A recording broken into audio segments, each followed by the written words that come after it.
this is your girl Jess Renae, your serial entrepreneur and renovation specialist. I am a renovator here in Atlanta, Georgia, and I come across bad flips often. So I decided to write a book called Not Another Renovation, where I guide you through a successful interior renovation. Now, if you would like to hear more about that book and my flip that I did in East Point, Georgia, make sure you click this video right here. But if you're here for business, then you're in the right place.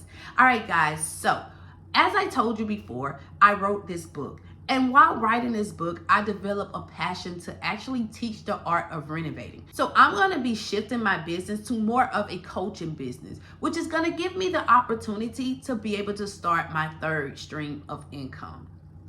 So currently, I own two service-based businesses. I own my renovation company. I'm also part owner of an electrical company here. If we are not there putting our hands on it, we're not making money. So my third stream of income, I am looking for it to be a passive business, somewhere that can be handled from the comfort of my home, but can be sold all throughout the world.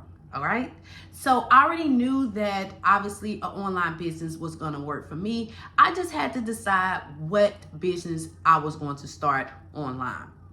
All right, guys. So the first thing that you want to do when you're trying to start a business is you want to identify why you are starting this business. What is your big why? Your big why is going to be what keeps you going when times get hard, because in this entrepreneur journey, it's going to get hard. You're going to want to quit, but you can't quit. So that's why you need to have your big why. You want to take that why you're doing this business. It can be for multiple reasons. It can be for more serious reasons, because of your children, because of legacy, because of personal goals. Whatever it is that you're starting a business, you have a reason and you want to put it down on paper, because that's what you're going to need to drive this thing for you. All right. And so once you got your big why, put it in a safe place, somewhere that you can get to it on your phone, your notes, in your office, in your prayer closet, wherever you find it, where you can see it and you're reminded why you're going through this and what's the struggle for.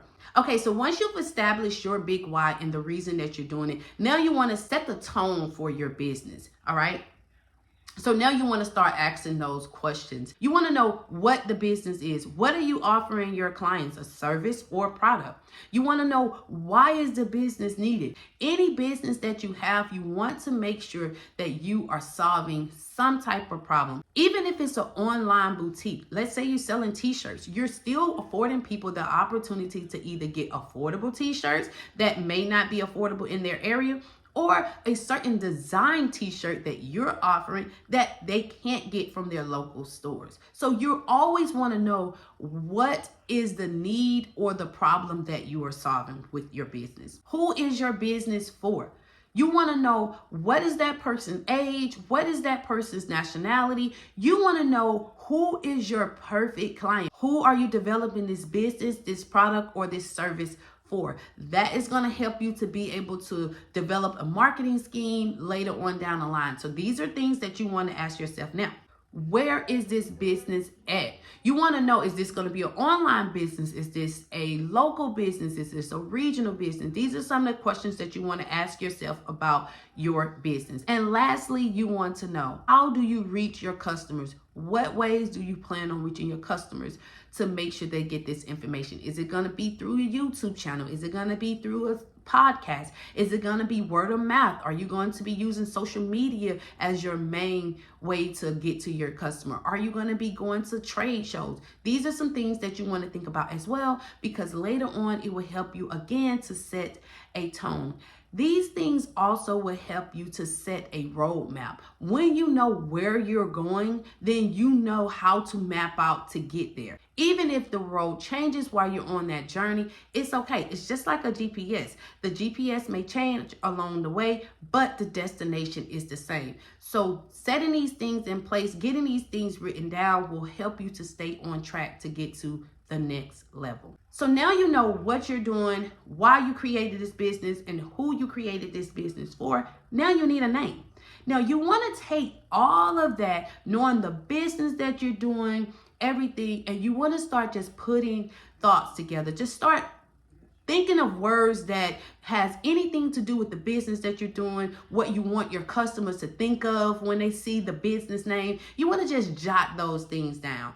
And I'm telling you, something should jump out at you. I'm going to be honest with y'all. I'm not the best at name picking. I just kind of throw stuff out there, and then something clicks. I ask my friends and family, what do y'all think? And then it's usually a go. So if you are having problems, I know YouTube has many videos to help you just kind of figure out how to decide on a name for your business. You can also check out a website called Fiverr. That's Fiverr. That is a website of creators that come together, guys. They are like amazing, and it's very inexpensive. You can pay like $5, give them a description of your business. They have a couple questions they may ask, and then they will give you business name ideas. Also, don't hesitate to ask your friends and family. Get on Facebook, send them a text message. They may also have ideas. Now, once you have gotten your name, you played around with it, and you got a name that you think, okay, this may work, then what you want to make sure that you do is do 3 tests to make sure that name is available. It has to be available in each one of these categories. Not 1 out of 3, not 2 out of 3. All 3 has to be available before you can actually finalize your business name. So the first test that you want to do is the website check. All right, so with the website check, you're going to get onto Google, and you want to type in the name of the business that you are considering. Okay, so if you type in the name of the business that you're considering and you see a website that came up, click on that website and see what that company is about. It doesn't necessarily mean you can't have that company name, but you want to see, is this the same thing that I'm offering? What's going on with this company? Now, obviously, you will have to tweak it a little bit if it doesn't pass the website check, because that means you won't be able to get a website in that name. And you want to make sure for branding purposes that the name of your business can be in your website. Okay, so that's kind of important. So if somebody has already taken it, then you want to go back, start from the drawing board, and come up with another name.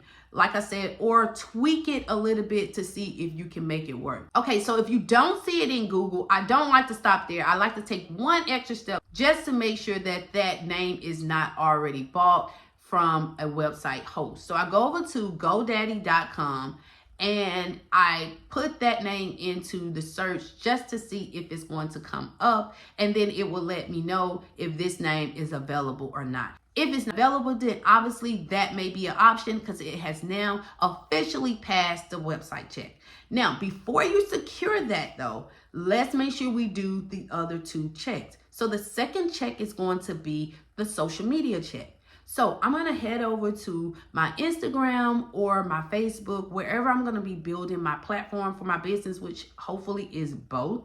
So I usually do both of them. I will go over to IG first, and in the search, I'm going to type that name in. If I don't see anything come up with that, then I know it's a go. If I do see something, that's not a killer. I'm just going to kind of look and see if that person is using this. Are they regular? What products or services are they offering? Does it match up with mine? Because I know I can mix and match that a little bit when it comes to your social media name. You can throw in it's boom, boom, boom. The original, boom, boom, boom. You can always add a surname to your company, and it's okay. Now, what I would advise you not to do though is to use a name that has nothing to do with your business.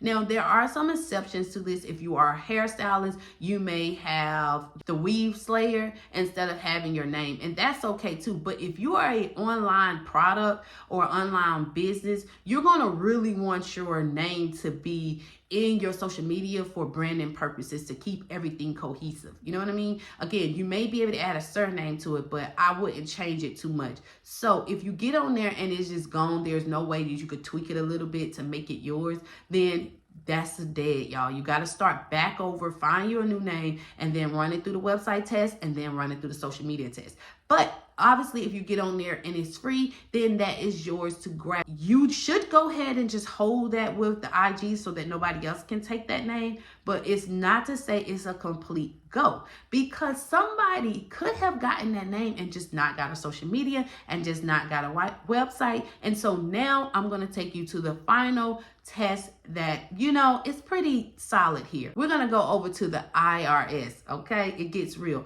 If they did not get an EIN number for this company, then it's really not a company. They just had a name that they were going to do something with and decided not to. So that is the final test. If you're able to go through and get you an EIN for that particular business, then you know for sure that nobody in this country is using that name. Now, if you do that and they bump you back and they tell you it's a company already with that name, then unfortunately you guys are starting back over with finding a new name, doing the website, social media check, and then back to EIN number, okay? But by the time you get to the EIN number, you should have already bumped them off with social media. More than likely, they had those things as well as an EIN number. All right, now I will not go into details on how to get an EIN number because I will be doing that next week. So make sure you go ahead and subscribe and hit that notification bell so that you can know when these videos come out on Wednesdays. All right, guys, thank you so much for watching this video. Thank you for your support. If you like this video and found this video interesting, then you're probably gonna like this video as well, where it goes into 5 reasons why entrepreneurs don't get started. This week you have some homework, guys, so make sure you dive into your big why, your vision for your company, and your roadmap. Those are 3 things I want you to work on, as well as solidifying a name for your business. When we come back, we're going to get an EIN number. We're going to go over to the state and get registered with the state. We're going to talk about all of this, guys. I'm giving you full step-by-step on starting your business. All right, guys, again, thank you for your support and see you in the next clip. Don't forget, guys, like this video and share it with another entrepreneur. Remember, sharing is caring. See you in the next video.